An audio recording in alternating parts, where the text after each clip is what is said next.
Hey everybody, John Huber here from Maryland K-12. A little roundup here, some things going on in the world of school safety, a few spots around the country, some things happening recently, and of course a follow-up on one particular thing that's happening locally. Well, let's start first of all. If you remember the Uvalde shooting, that was a school shooting out in like southwest Texas area. They're still kind of fighting through that. Not a lot has really come out of that. But I will say that there's an interesting thing. There's a lot of lawsuits and whatnot going on, but there's one interesting little piece of that that's going on right now. It was a Department of Public Safety or Department of DPS, Department of Public Safety or something of that nature. There's a director who fired an officer of the Texas Rangers, this guy named Kendall. And he fired him over his superior's objection. Now, the guy that's been fired, it's been a while, he's trying to appeal his firing, and they refuse to hear the appeal. And it's starting to raise some questions about what is it in this appeal that this guy might say, and this may open up a whole nother can of worms into what's going on down there. So that was a mess to begin with. In my opinion, it was nothing but cowardice, and I think they're just in a horrible situation, and they're still trying to just protect, the CYA, as I used to say, just trying to I don't say cover it up, but maybe they are, I don't know, but it's just a real mess. There's another issue if you remember the Oxford High in Michigan, Crumbley is the name of the guy, Ethan Crumbley. He was sentenced to life without. He'll never see the light of day again, and I guess that's a good thing. His parents, as you may remember, they have also been arrested, and they're being prosecuted. They're being charged with manslaughter due to their negligence in terms of their son with the weapon. And they're subpoenaing records from a psychologist and things. So that's getting kind of messy there. Well, it's already messy. They're trying to say that their son was not mentally incompetent, that he knew exactly what he was doing. So that's a mess. Another interesting thing with the whole Oxford thing, there was a third-party report that came in that said that the school personnel did not continuously and regularly ask students who were suspected of the possibility of causing harm on others and possibly themselves. They never were in the regular, they didn't regularly ask them if they had any access to weapons. I've done a lot of those interrogations in my time. I've investigated a lot of these situations, and that's like one of the first things you do is you ask the kid, and then you ask the parents, and then you investigate whether or not the kid has access to weapons.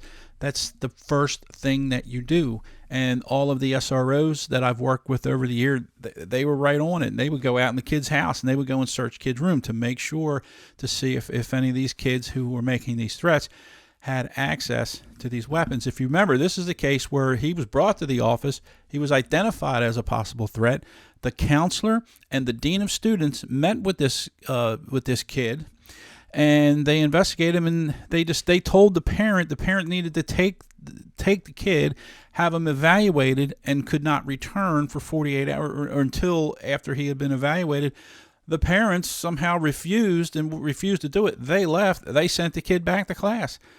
Hour or so later, he's in there, shooting up to school. He was in the office for 3/4 of the day, sitting there with his book bag. And the theory is that he had the weapon in his book bag the whole time, sitting there in the office. So, just a real mess. And another interesting piece that came out of that fairly recently is that the courts have determined that the counselor and the dean of students can be sued individually as people. They've removed a bunch of other folks from the lawsuit and said they couldn't be sued. The school system, the superintendent, the principals, all that sort of thing. But the dean of students and the counselor acted negligently, and they can be sued for negligence, and it's just a real mess. So those of you out there who are doing this like I did, you really got to pay attention to what in the world's going on out there, because you could be held you could be held liable. So that's a real interesting legal point of that whole thing. There's another situation out in a place called Auburn, Washington, in Washington State. 5 kids, masked kids, gained entry into the school. I'm saying kids, they were teen. I haven't really figured out if they were actual students or maybe students of a rival school. I don't know. And they went running through the school building, punching and hitting and kicking other kids and that sort of thing, and all heck broke loose. And then it was like the day before homecoming. What a mess that is. And everyone's all up in arms out there saying, well, how did they get in? How did they get in the door? I know how they get in the door. And they even said it. And as soon as I saw them, I'm like, other kids let them in. They just walk up to the door and you wave to somebody, and the kids, out of the goodness of their heart, go, you go and they open the door. Try it at your local school. You think your schools are safe? Walk up to your school, hit the buzzer, and say, hey, I'm here to pick up my child. And they'll say, they might ask you a few questions, and they'll say, sure, come on in. So they're public buildings. They're impossible to make 100%. It's impossible to keep people out 100%. It just is. So that's a really weird situation going on there. So I'm keeping my eye on that. And lastly, the big one for me, anyway, down here in Worcester County, the sheriff's department sent, and I did a whole piece on this not too long ago. The sheriff's department sent a letter along with the Sheriff Matt Crisafulli, the elected sheriff, along with the elected state's attorney, Chris Heiser. Together, they sent a letter to the Board of Education, and they told the board that they were concerned because there were a lot of instances of specific crimes that were going on, perpetrated by students in the school building, and the administrators, the school administrators, either principals, assistant principals, whatever, were intentionally and willfully not reporting it.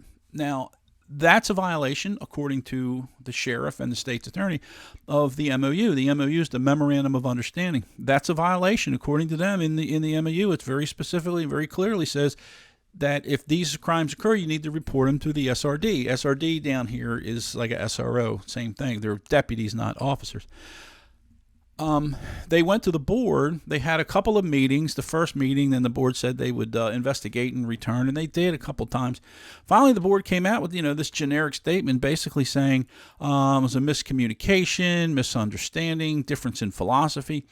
I'm not buying it because they never actually came out and said either the crimes were committed or they were not committed. And if they were committed, they were either reported or they were not reported. It was nothing like that. They say they're going to come out with a more detailed reporting on a more detailed letter on what's going on, and I look forward to hearing that. But right now, it just appears that Worcester County, like many other counties in the state, are trying to reduce suspensions, reduce rates or arrest rates, reduce all these things. They don't want this because it increases the numbers. And, yes, they talk about the school to prison pipeline. They're concerned about that, as well they should.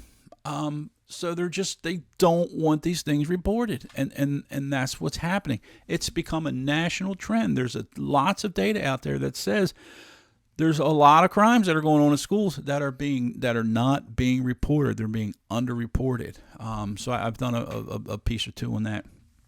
So anyway, when that comes out, I'll have a little more to say about it. So anyway, thanks for listening. A few updates on what's going on a little bit around the country, some follow-ups on some shootings, and a little bit of what's going on here in Worcester County. So anyway, I hope you have a great day. Thanks.